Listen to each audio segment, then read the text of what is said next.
ঢালিউডের অন্দরমহলে এখন একটাই আলোচনা, অপু বিশ্বাস কি সত্যিই সিঙ্গাপুরে বিয়ে করেছেন? দীর্ঘদিনের সহকর্মী গৌতম সাহার কাছে এই প্রশ্ন রাখা হলে তিনি জানান, বিয়ের খবরটি তিনিও সামাজিক যোগাযোগ মাধ্যমেই জানতে পেরেছেন।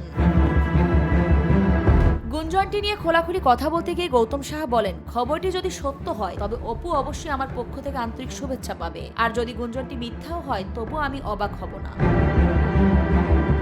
কেন এমন কথা বললেন তিনি? গৌতমের মতে, অপু বিশ্বাস একজন অত্যন্ত আত্মবিশ্বাসী নারী। জীবনের যে কোনো কঠিন পরিস্থিতি, তা বিচ্ছেদ হোক বা অন্য কিছু, নিজের যোগ্যতা ও আত্মবিশ্বাসের জোরে তিনি সামাল দিয়ে এগিয়ে যাওয়ার ক্ষমতা রাখেন।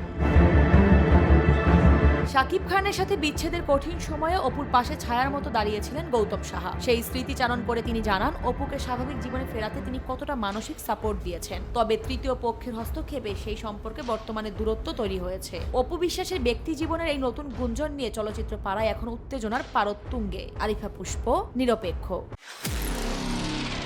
নিরপেক্ষ, সত্য প্রকাশে আপোষহীন।